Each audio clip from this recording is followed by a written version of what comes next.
Welcome to the Business Renovator. I'm Coach Phil, or Phil Jilks, or just Phil. So coachphil.ca is my email address and my website, as you can see on the screen here.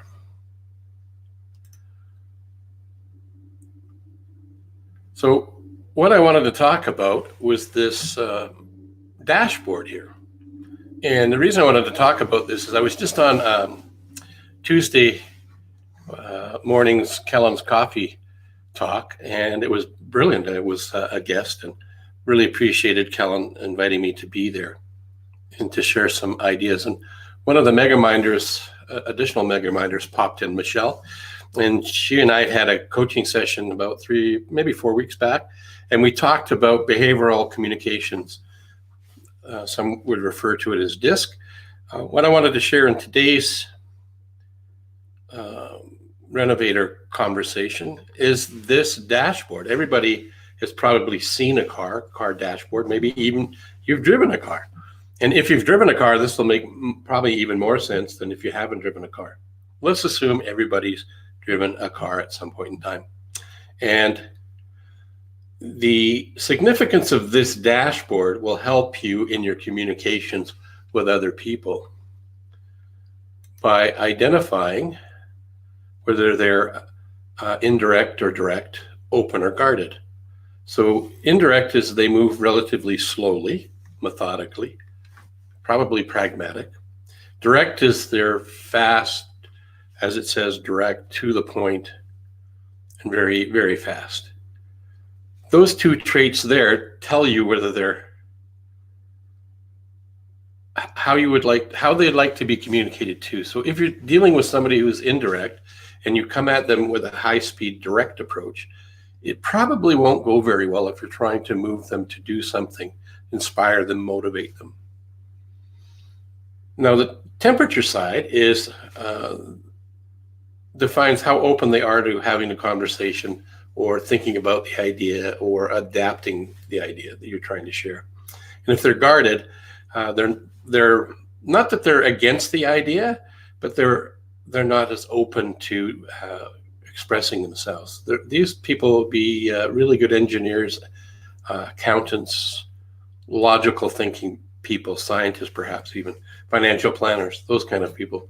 And none of these traits in this description are good or bad. They just is. And what you want to do is learn how others prefer to be communicated to. Something we talked about on Kellen's Coffee Talk today was a number of things, but the one thing that's relevant to this was Michelle came on, and after her session that we went through this, she found she was able to identify some things in herself that she already kind of knew, but confirmed them, and then also realized that she would play to her strengths by being her true self and communicating to people in her favorite style until she realized what the other people were like, and then she would modify her speed and her open and directness approach to the people she's speaking to. So in the DISC world, there's 4 characteristics: D, I, S, and C. So direct or director, influencer is the I, S is steady, and C is compliant. The D and the C are very task-oriented people. They're very detail-oriented. They dot the I's and cross the T's to a fault for the C's. And the D's just want the details, want the facts, but they prefer to have an executive summary, whereas the C's would like to have the executive summary and all of the supporting documentation that might go along with that. In addition to that, there's the 2 other traits, I and S. So I is the influencer, S is steady. The I's are life of the party. They're very open. They're very direct. They like to have a good time. They tend to want to be everybody's friends. They're very people-centric to a fault almost, and probably trust everybody until you break that trust with them. The S's, on the other hand, are slow to trust anyone. Not that they don't trust people, they do. but it just takes some time to get there. So if you're communicating to an S style, a steady, and if you're selling them, if you try to get them to go along or close them too quickly without having built the trust, not understanding their pace of doing things, you may miss out on the opportunity to serve them and not even realize that's what's happening. A big hot button for them, big factor, is trust. And if you do gain their trust and then after some time break it, what ends up happening is they've got this metaphorical little black book, and in the black book they'll just put a notch, broken trust, right, and put it away. And you do that 2 or 3 times, you won't even know it. They'll just ghost you, not support you, not want to hear from you anymore. So really understanding the way people like to communicate can be a monumental advantage for you. I don't know if you knew this or not, but as high as 75% of the time, we could be miscommunicating to people. And if you need to get people on side, sign up for what you're doing, buy your product or your service, and you're miscommunicating 75% of the time, what do you think that's going to do for reaching your sales targets or your business goals? It's not going to help you very much. I remember a time when I was early in my understanding of the 4 flavors of DISC, and I had a meeting with a former Canadian Olympic athlete, and I thought I had something that would benefit him in terms of becoming a faculty member for a company I was participating with. And so I went to his home office because he's a coach consultant. And when I got there, he opened up the door and he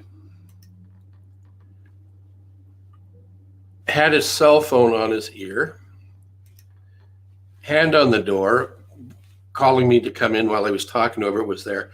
Now, I was 5 minutes early for the appointment, so get that. But he stayed on the phone for about 5 minutes longer. So 10 minutes I was standing in his foyer waiting for him to get off the call.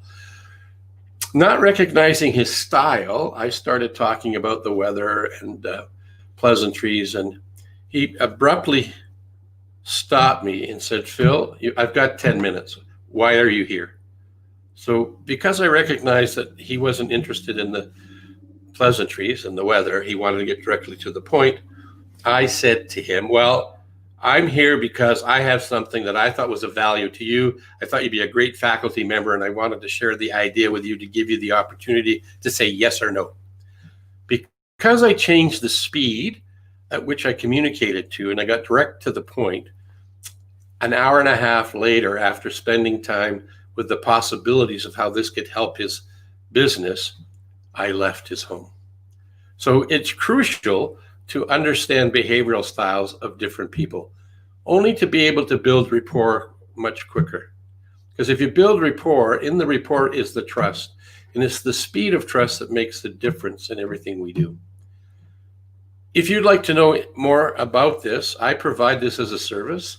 I have assessment tools we could make available, and then have a coaching review as to what does it mean to you. So know thyself, doing a self-assessment. We'll explore what the results are, explain to you how you fit in, where you fit in, and how to communicate to the 3 other major dominant styles. Again, if that appeals to you, my information is up here, coachphil.ca. My lighting today is terrible. You see that granular stuff? I will be getting better lights shortly. Anyway, coachphil.ca is my website. Email is phil@coachphil.ca. If you would like to go through one of these sessions or find out more information about it, let me know. If you have any other question for me as a business coach around sales and marketing and mindset, again, happy to hear from you. Thanks for being here. All the best.